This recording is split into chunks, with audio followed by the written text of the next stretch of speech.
Episode 33. Is Tel Aviv Relaxing? In 2003, UNESCO designated the White City of Tel Aviv as a World Heritage Site. Since then, the city has celebrated its worldly status in what became an annual tradition. On the last Thursday of June, all businesses are encouraged to stay open throughout the night, joining outdoor celebrations and public events, some lasting until dawn and even after that. The celebrations grew to such massive proportions that Israelis flocked to the city on that one night a year, pushing locals to stay indoors, hoping for the mayhem to pass over them. As time passed, any recollection that the events were orchestrated to celebrate Tel Aviv's built heritage were all but lost, and merely uttering the words "White Night" made Tel Avivians cringe, reliving the memories of streets packed with aimless wanderers. This year left many residents scratching their heads, not because it was chaotic, but because it wasn't chaotic enough. Pushed 2 months forward in the calendar, the 2025 White Night celebrations took place in late August due to the Israel-Iran war. For the first time in years, the event that once epitomized Tel Aviv's non-stop city reputation felt surprisingly manageable. After 1 a.m., most venues had already closed. Partygoers walking the streets seemed to be in their usual numbers, and music shows and theatrical performances finished way before sunrise. The question hanging in the air is whether Tel Aviv is finally growing up or growing tired. In this case, the transformation was completely intentional. The lineup was deliberately curated for niche audiences and culture-seeking locals, rather than the masses who came to party in the city in previous years. Gone were the scenes that turned previous White Nights into events most Tel Avivians actively avoided. Though the light rail made its debut all-night service, in the hours after midnight almost nothing remained open, so trains carried only few people in the late hours. Even the regular nightlife scene with Tel Aviv's clubs and pubs wasn't strong enough to make it feel like a true all-nighter. Is the non-stop city coming to a halt? Is Tel Aviv relaxing? The city that once prided itself on the fact that here the party reaches full swing not before 2 a.m. seems to be consciously moderating its pace. Perhaps the most telling sign of this cultural shift is what young folks are looking for these days. If it isn't street parties and nightly raves, what is it that they seek? A new trend has emerged among young Tel Avivians: evenings without smartphones. Radical House, a left-wing think tank, publishing house, and socio-political community based in Tel Aviv, is hosting screen-free nights where visitors surrender their phones, put them in sealed envelopes, and engage in workshops, lectures, masterclasses, and book clubs. Some of these evenings include board games, a relaxing sound bath, and more. It's nightlife, but intellectualized, contained, and deliberately analog. In a city that built its international reputation on spontaneous street energy and 24/7 accessibility, young people are now paying to be locked away from their devices and finish the party early, much earlier than the time that their own parents used to when they were young. Structured programming over wandering, curated experiences over chaos, and mindful engagement over mindless stimulation. Tel Aviv has to grow up, or rather go young, to deliver experiences people want to have. Now, before we officially mark the end of Tel Aviv's non-stop spirit, it's worth noting that spending the night into the small hours is still very much possible. Some pubs and clubs still pulse until dawn.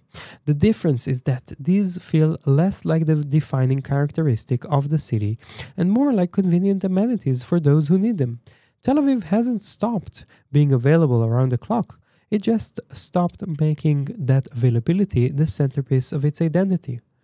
The question isn't whether the city can still party until dawn, but whether it still needs to prove that it can. I was thinking about this shift while walking through the unusually quiet streets during the white night, watching small groups move purposefully between cultural venues rather than flowing in the anarchic human rivers of previous years. Perhaps what we're witnessing isn't Tel Aviv becoming less vibrant, but becoming more intentional. Maybe Tel Aviv isn't relaxing. Maybe it's just maturing, trading quantity of stimulation for quality of experience. The city that once celebrated excess is now experimenting with focus. The non-stop city is learning to pause, not because it's tired, but because it discovered that sometimes the most radical thing you can do in an always-on world is choose when to turn off.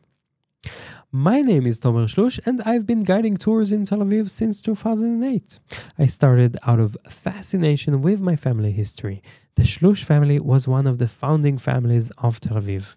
My ancestors built this city, and I'm telling its story. The best way to get to know Tel Aviv better is by purchasing one of my audio tours. Here's one way to experience that. The Gan HaHashmal area started as a luxury neighborhood constructed by the financial elite of 1920s Tel Aviv. But over the years it crumbled and was in a dire state of urban decay until the 1990s. Transforming from a particularly dubious area, the neighborhood made a remarkable comeback in recent years and is once again a highly coveted area in the heart of the city. As you stroll through its streets today, you'll feel the positive vibes that ooze from the designer shops, cafes, and restaurants.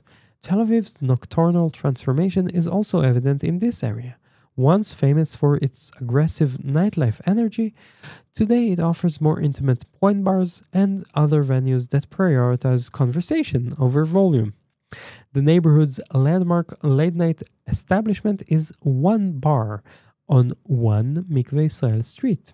The place's tagline, a place not for everybody but for everyone, barely scratches the surface of trying to understand the kind of experience that One Bar offers.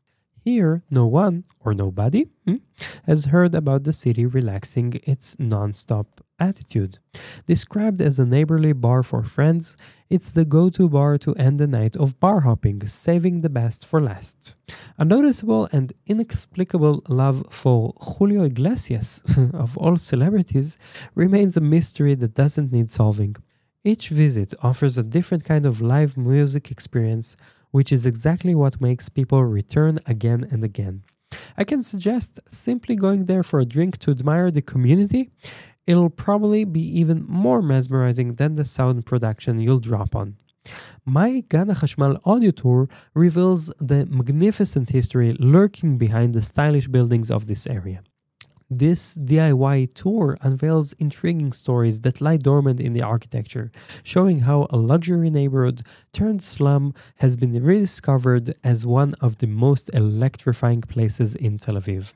Since you can choose when to start exploring, you can also do so in the middle of the night. When you finish this 40-minute audio tour, you'd be ideally positioned to walk towards One Bar and enjoy the show there. You can make sure you've downloaded my Gan HaHashmal audio tour before you head out, or you can download it on the go if you're set with a data package allowing for uninterrupted internet access. There's a link in the show notes to purchase my audio tour, The Electrifying Story of Gan HaHashmal and Its Architecture. If you have any questions, you'll find all the ways to contact me on telaviv.tours. Tel Aviv is one word, no space, no hyphen. And there's a link in the show notes for your digital convenience. Tel Aviv's reputation as one of the world's most expensive cities shouldn't deter budget travelers.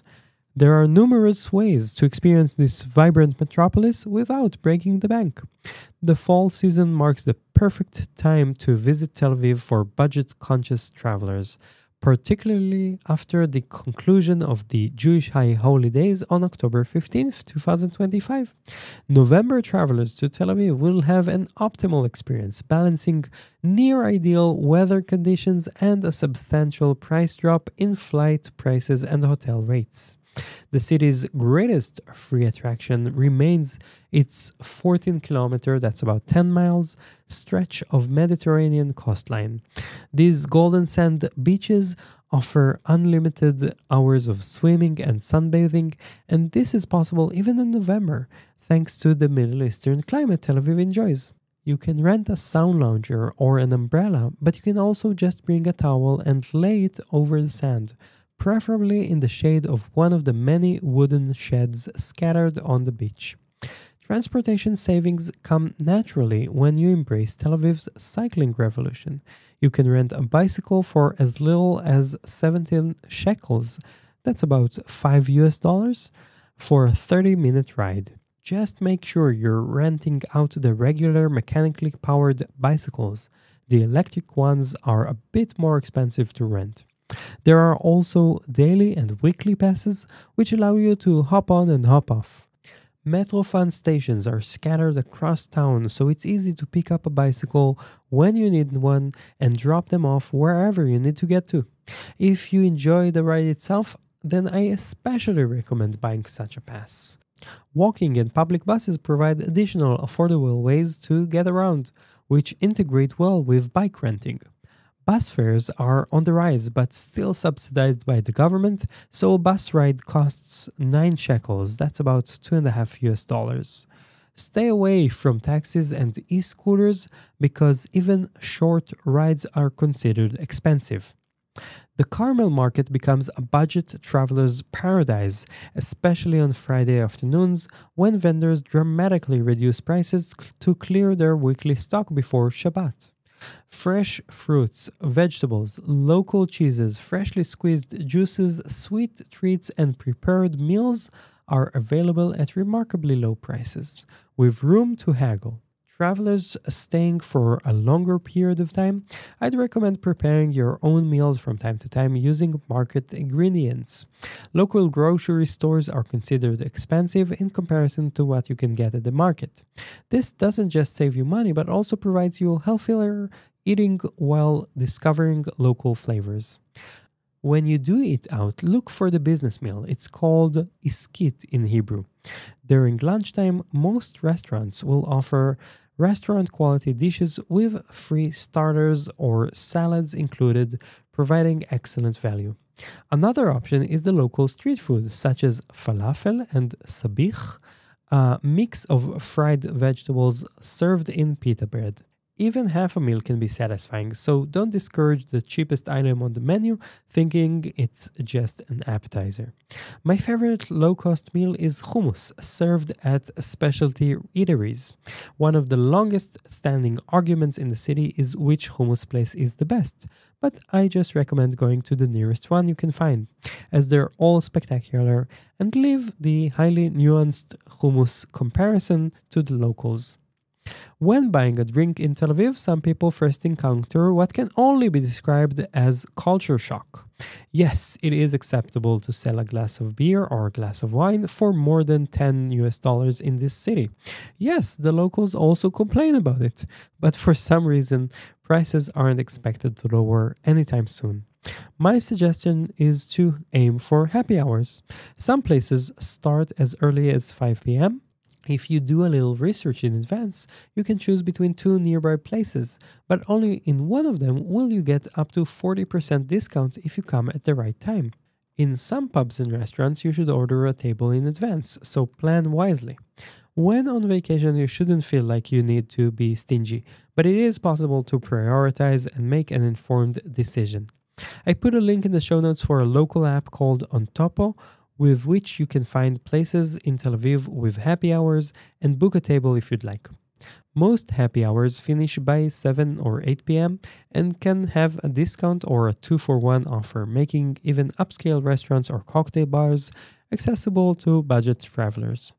The One Bar in Gan HaHashmal, which I mentioned earlier, it has its happy hours even later, unsurprisingly. My audio tours in Tel Aviv, as well as the one I created for the Old City of Jerusalem, are the best way to save money on historical walking tours. Not only can you do them at your own pace, but you get all the information that you can get from a real-life guide for a fraction of a privately guided tour. Look for my audio tours on the app called VoiceMap. I put a link in the show notes. They cost up to $10 and people leave great reviews after they take them. Budget accommodation has improved dramatically with several excellent options now available. Abraham Hostel, right by the Allenby Light Rail Station, is one of the first places in Tel Aviv to offer low-cost rooms. The Spot Hostel, near the Tel Aviv port, also provides affordable beds with contemporary design and communal spaces perfect for meeting fellow travelers. Tel Aviv also embraced the pod hotel concept from Japan, featuring highly compact living quarters with shared facilities. Thanks for listening, and you'll hear from me again when the next episode comes out next week. Until then, I am Tel Aviv tour guide Tomer Shlush, signing off and hoping to see you soon in Tel Aviv.